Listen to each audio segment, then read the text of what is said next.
When the first Crysis came around, it was known more as a technical showcase, stunning players with its graphics and testing them to build PCs that could run the game at its best. Crytek's latest challenge is twofold, as Crysis 2 aims to bring a similar visual punch to multiple platforms while making the gameplay more memorable than the imagery.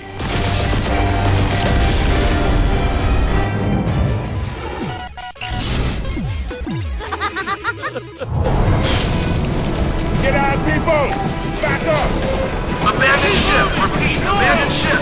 Catastrophic hull breach! Leaving behind the sunny tropics, Crysis 2 puts you in New York as the city suffers from a violent epidemic and an alien invasion. You play as a Marine named Alcatraz, rescued from a surprise attack by Prophet, who appears to be the last surviving nanosuit soldier. Prophet gives you his suit, which results in some instances of mistaken identity, and tasks you with tracking down a scientist named Gould. Get the hell off Listen me, up, man. Marines. Time to go get this Dr. Gould. Get your asses forward. Get scuba gear on. As you progress, you'll learn more about the epidemic, the squid-like aliens known as the Ceph, and the suit itself. While there are references to the first game, you never get a full picture of what's happened in between the two installments. There's little to attach you to the lead characters, and throughout the campaign, it feels like you're simply trading one voice barking orders at you for another. However, the impact of the game's cataclysmic premise hits home as you witness the desperation of infected civilians. That's my wife in there, you bastard! You let me in! You let me in with her!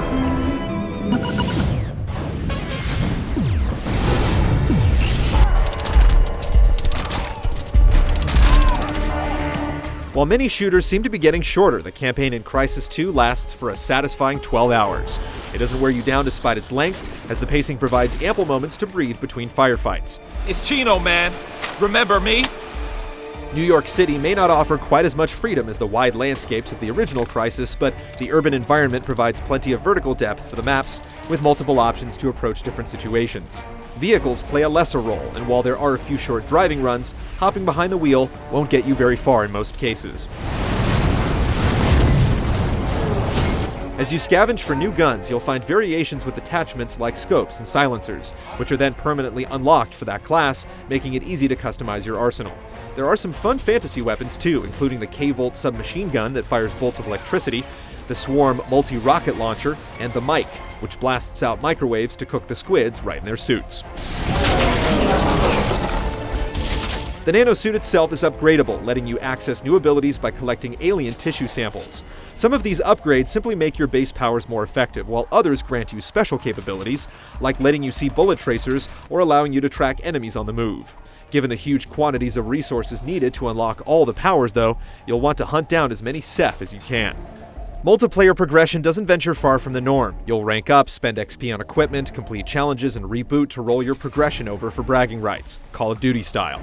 Crysis 2 has its own take on kill streaks with map-specific bonuses that let you do things like jam enemy nanosuits or call in orbital strikes. You can create your own loadouts, including weapon choices and suit abilities, many of which are unique to multiplayer, letting you reload faster, carry more ammo, and so on.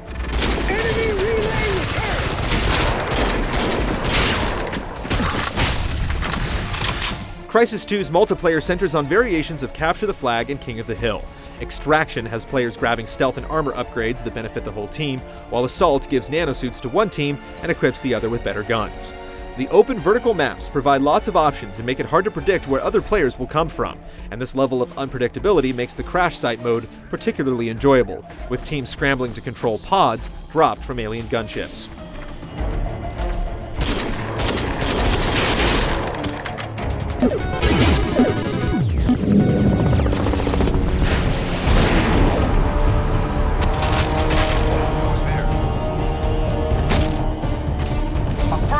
The nanosuit has been streamlined for Crysis 2, making many of its abilities feel more natural. Speed kicks in automatically when you sprint, and similarly, power activates when you hold the jump or melee buttons. Meanwhile, armor and stealth abilities are right at your fingertips. Suit's amazing bioelectric. Robert runs around town in that thing, he is just red in the virus. Crysis 2 provides a much more physical sense of interaction, with moves reminiscent of Mirror's Edge. There's a slick ledge grab to climb buildings, and you can slide under obstacles or into enemies. You can throw objects at opponents, grab and choke an enemy, or kick a car to crush someone taking cover on the other side. It's fun to experiment, and if you can master the timing, an unlockable air stomp even lets you crash down on enemies from above. Stealth plays a big role in the game as well, and the energy your cloaking ability uses is relative to the amount of strain you put on it. The faster you move, the faster you'll consume energy, and firing while cloaked can empty your power and expose you completely, making it essential to quickly cloak and decloak if you want to snipe undetected. You can also sneak up on enemies and execute stealth kills while cloaked, just be sure no one's watching. The last important bit in your arsenal is the tactical visor, which lets you survey an area to highlight weapons, ammo, and enemies, painting targets to keep an eye on them in the normal view.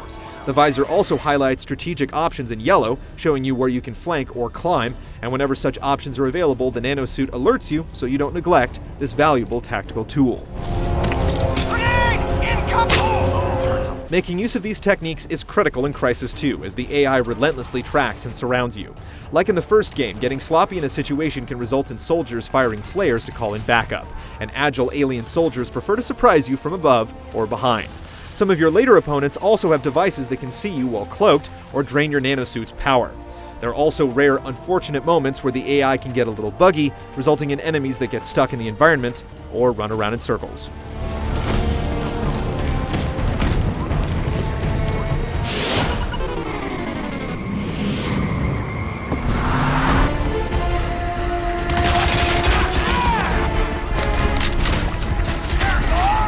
Crysis 2 is one of those games that you have to stop and stare at every now and then. Water, smoke, and flames all look fantastic. There's an emphasis on lighting as glare shines through windows, and you'll witness huge structures collapsing regularly.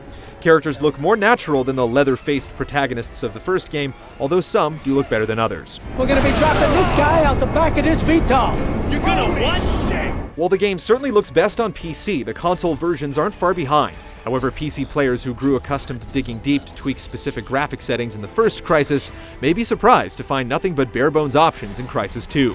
The game's drama is cemented by a strong soundtrack, which can be enjoyed at your leisure as you unlock songs after each level.